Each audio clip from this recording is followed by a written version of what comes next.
Anda kembali menyaksikan Nusantara Economic Update, pemirsa. Dialog bersama David Santoso, Direktur Utama PT Teknologi Karya Digital Nusa Tbk Tron. Kita lanjutkan kembali, Pak David. Ya. Tron baru-baru ini masuk ke ekosistem kendaraan listrik. Sebetulnya bagaimana diversifikasi bisnis ke EV ini diposisikan dalam strategi smart mobility perusahaan? Ya, kita berdiri sejak 2011 sampai 2023, tepat sampai 2024 bahkan banyak fokus di IoT dan smart mobility. Moving to that direction is only by natural aja. Dan kita memang bukan ingin menjadi pemain EV atau penjual kendaraan EV, tapi saya sebutnya renewable energy solution. Renewable energy itu bicara mengenai baterai sebagai as a service dan juga baterai sebagai storage support system. Jadi lebih tepatnya bukan kita akan jualan kendaraan EV, tapi kita fokus konsentrasi kepada teknologi baterai. Baterai ini kan menjadi tulang punggung dari seluruh ekosistem kendaraan listrik. Dan baterai ini banyak sekali jenisnya dan bahkan teknologinya masih berkembang. Dari yang sebelumnya menggunakan lead acid, lithium ferrofosfat, nikel NMC, sampai sekarang ke sodium state yang lagi naik daun. Tapi itu pun belum berhenti. Ada lagi yang namanya tadi sodium atau baterai berbasis garam. Ada juga yang namanya thorium. Nah itu semua sebenarnya merupakan satu tantangan. Problemnya adalah gini. Problem di masyarakat Indonesia ini penggunaan EV udah mulai menanjak. Trennya bagus. Tapi pemahaman mengenai penggunaan kendaraan listrik berbeda. Kita mungkin paham kalau pakai mobil Toyota begini, solar begini, bensin begini. Pakai mobil listrik belum paham. Ditambah lagi dengan banyaknya insiden. Ya kan, yang terjadi. Ada yang katanya terbakar atau kebakar atau mungkin mati. Nah, saya ngeliat itu satu peluang. Peluang yang besar. Penjualan kendaraan listrik sendiri memang masih 100 ribuan katanya kemarin ya, tahun 2025, dan diekspektasi bisa jadi 300-400 ribu, ya kan? Dan untuk perkotaan memang baterai itu sangat-sangat efisien untuk digunakan sebagai kendaraan di perkotaan. Saya sendiri pakai, manfaatnya luar biasa, apalagi dengan subsidi pemerintah kemarin. Nah itu sebenarnya menciptakan peluang bisnis yang besar. Dengan kemampuan kita memahami peta IoT dan smart mobility dan teknologi yang banyak kita pakai di public transport, menciptakan peluang kita memberikan nilai tambah yang tinggi kepada para pengguna kendaraan listrik ini.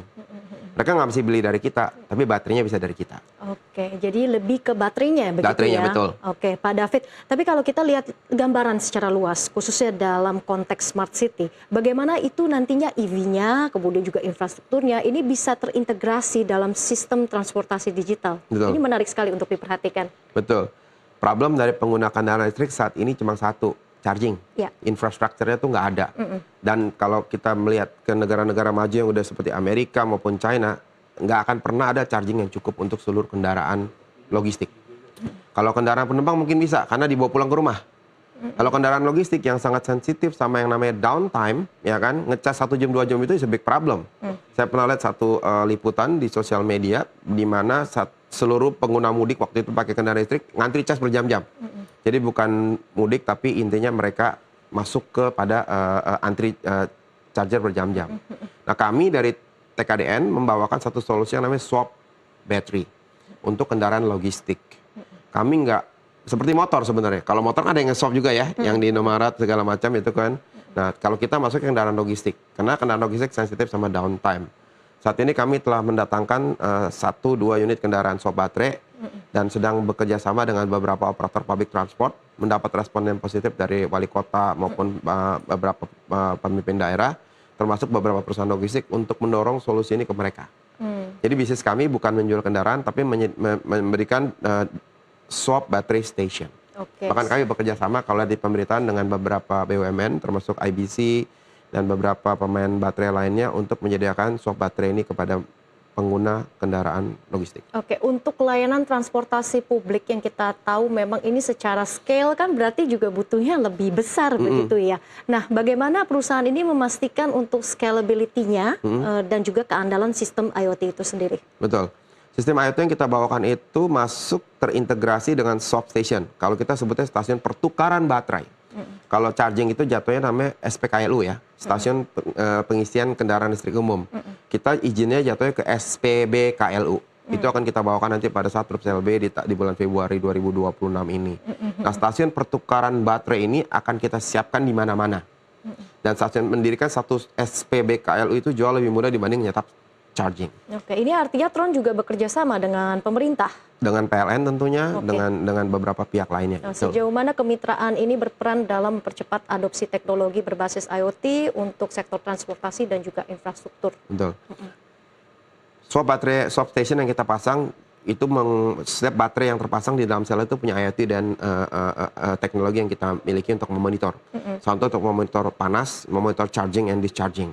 Jadi itu akan membantu pemerintah juga dalam memetakan sebenarnya kebutuhan dan jalur rute transportasi yang efektif dan efisien untuk digunakan oleh kendaraan listrik. Kenapa? Karena cost saving yang kita bawakan itu bisa lebih dari 20% dibandingkan dengan menggunakan kendaraan berbasis fosil apabila pakai teknologi swap baterai ini. Ditambah downtime yang cukup rendah. Oke, lalu ketika juga bekerja sama dengan pemerintah, adakah juga komunikasi mengenai pendekatan perusahaan terhadap perlindungan data pribadi ini misalnya seperti apa, Pak David?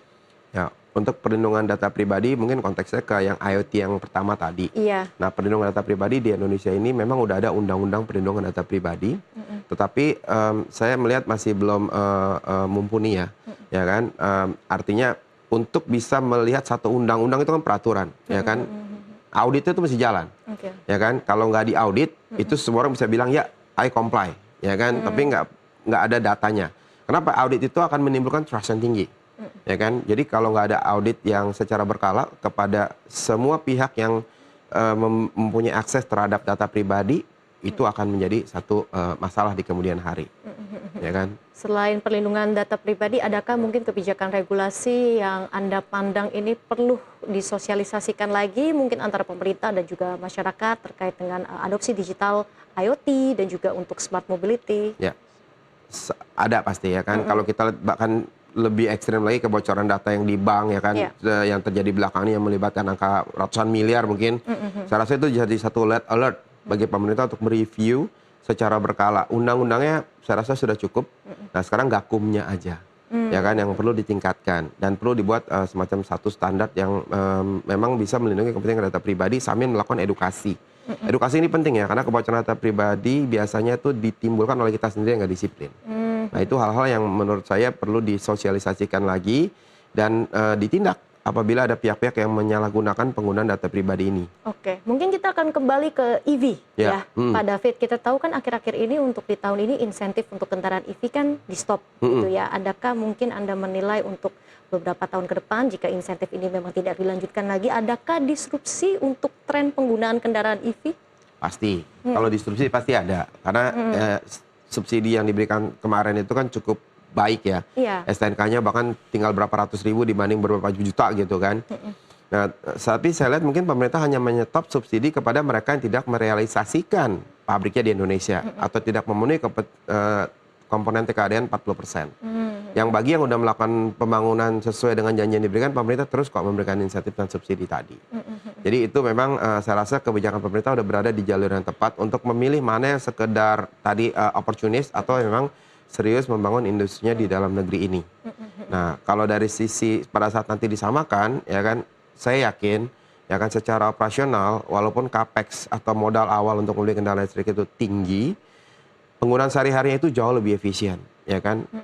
Kita pakai mobil bensin itu mungkin sebulan bisa isi 3-4 juta, dengan kendaraan listrik itu bisa di bawah 1 juta bayar PLN-nya, ya kan. Itu aja udah masif.